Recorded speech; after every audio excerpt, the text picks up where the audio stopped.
Wir führen hier archaeobotanische. We are conducting archaeobotanical investigations in this area. Archaeobotanical investigations are concerned with ancient remains of plants that have been retrieved from archaeological excavations. We work in the vicinity of the excavation and receive soil samples from the archaeologists, which we screen for plant remains. As archaeologists, we are interested in understanding the everyday life of past human populations. And as archaeobotanists, we are, amongst other things, interested in investigating which plant foods people ate. This is especially relevant because food forms an integral part of a survival and thus also of everyday life. Based on our investigations, we, on one hand, are able to suggest which plants were used at an archaeological site, which plants were stored, and which plants were prepared for food. On the other hand, we encounter various species of weeds and wild plants alongside crops, and by investigating their characteristics, we are able to reconstruct the composition of past agricultural plots or fields. Was man hier ganz schön sieht, we are currently in Mecklenburg, which is an area characterized as a young moraine landscape. The soils here are light and sandy, and as you can see, they have a loose texture. This is an advantage to archaeobotanical analysis because we do not encounter dense masses of sediment, and the charred plant remains are easily separated from the sand.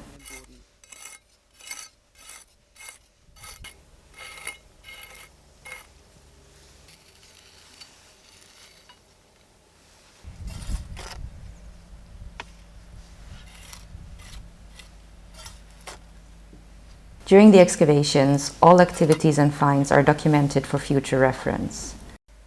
For example, finds and samples are documented in lists and are given systematic numbers that enable us to allocate the finds and samples to the excavated area later on. This is then used in the archaeological interpretation of the site. On each excavation, every find and sample receives a label containing the respective metadata. It is important to ensure that the labels are water resistant. They are therefore printed on waterproof paper and written on using a pencil. The pencil is a crucial tool at archaeological excavations because it is the most durable and water-resistant pen that exists, and it will thus ensure that none of the information gets lost. The label is put inside a small plastic bag and is subsequently placed on top of the soil sample in a bucket, which is closed with a lid. The bucket itself is also labeled from the outside to ensure that the metadata are transferred correctly.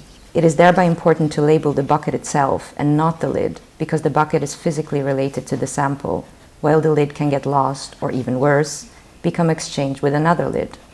So as a double safety measure, the sample number is recorded both on the sample label as well as on the sample bucket. We receive the samples in 10-liter buckets, which is a volume that has proved to be representative for most archaeological features.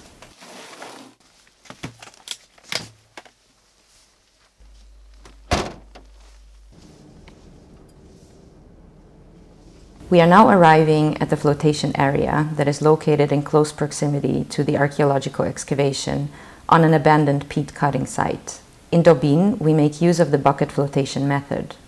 Our flotation system consists of simple utensils, including a garden hose, a 12-liter mason bucket, a rope, and most importantly, a bilge pump that can pump approximately 20 liters water per minute and can be connected to a 12-volt car battery using crocodile clips.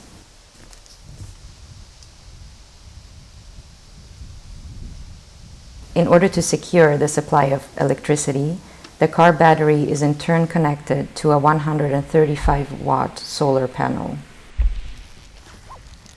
During the construction of the flotation system, the garden hose is connected to the bilge pump. The pump is covered by a fine gauze in order to avoid contamination with material from the water. The pump is secured to the mason bucket using the rope. The bucket is filled with a small amount of water and subsequently sunk into the water. Even when the water is shallow, the pump is able to supply the flotation system with enough water. Luckily, the car battery supplying the pump with water is not noisy. The soil samples from the excavation are delivered directly to the flotation area.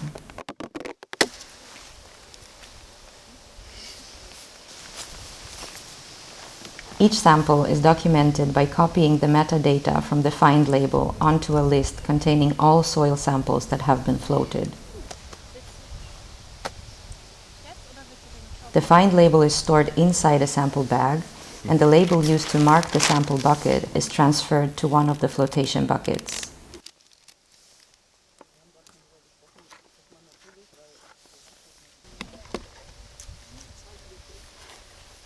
The soil sample is subsequently distributed between several flotation buckets. We generally pour approximately 2 liters of sediment into each bucket and then add water to fill it up.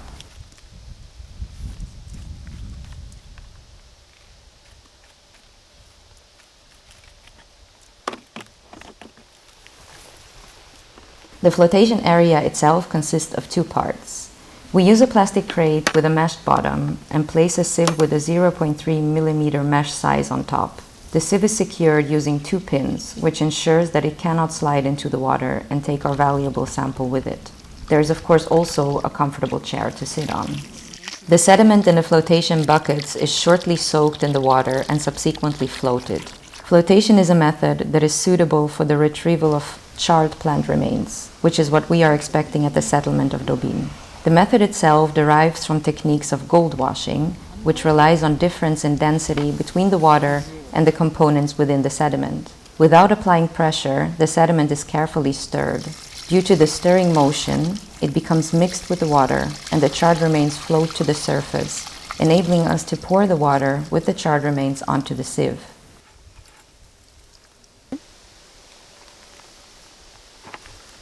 We use a sieve with a small mesh size of 0.3 mm in order to ensure that we recover even the smallest remains of weeds and wild plants.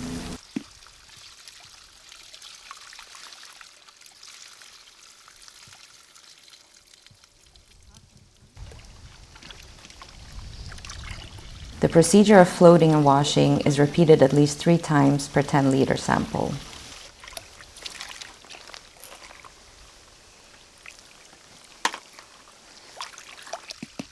It is important to stop pouring the water on time to prevent stones and other components of the sediment to fall onto the sieve. So we really retrieve the smallest plant remains as well.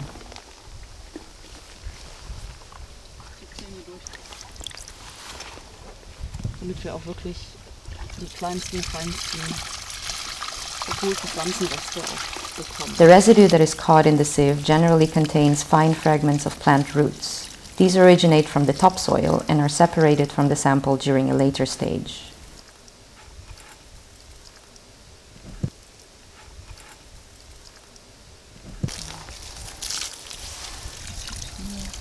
Ein bisschen mal gewaschen. We secure the sieving residue by placing it in a plastic bag, which also contains the original label, and we pour a bit of water into it to prevent that it dries out.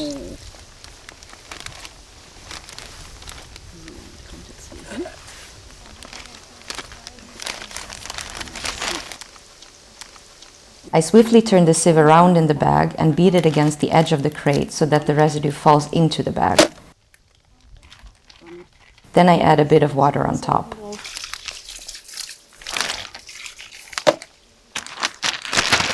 Das gut nach Hause transportieren kann.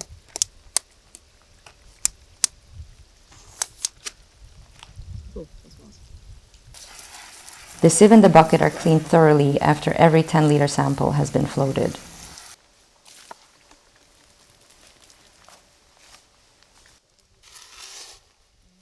In some cases, charred plant remains are not able to float.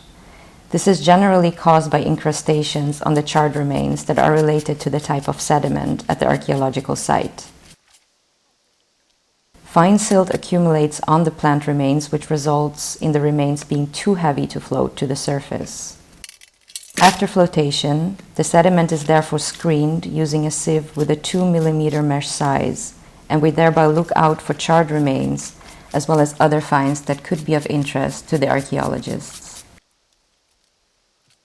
Examples of such finds are small bones from fireplaces and fragments of amber beads that are difficult to detect during excavations themselves due to their small size, but are more easily detected during flotation and screening.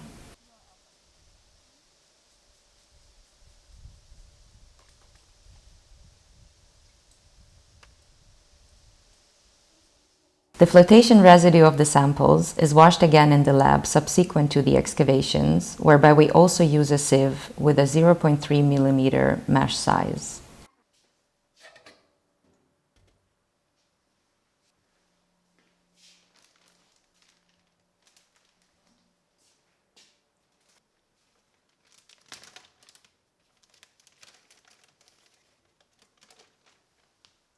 The excavations at Dobbin were conducted in an area where plant remains can only be preserved in a charred or mineralized state. We dry these remains after the second round of washing at the lab using newspaper sheets. For this purpose, we document the sample number on the sheet using a pencil and place the sample label inside the sheet.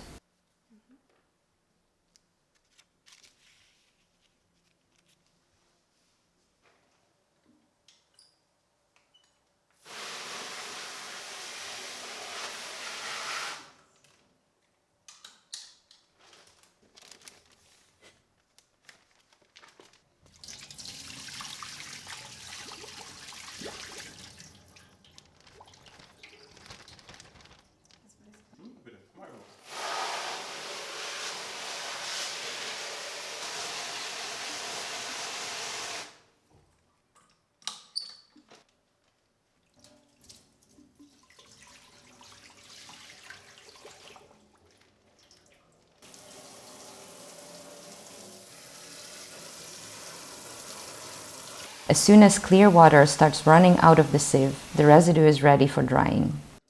The residue is beaten out of the sieve onto the sheet of newspaper, and the sheet is subsequently placed inside a drying cabinet. After 2 to 3 days, the samples are usually dry enough to be transferred into paper sandwich bags. Paper bags are especially suitable for storing such remains because they allow the remaining moisture to escape from the samples. The metadata of the samples are documented on the paper bags using a pencil, and the sample labels are secured to the outside of the bags. Now the samples are ready to be sorted and identified using a binocular with a magnification between 10 to 40 times.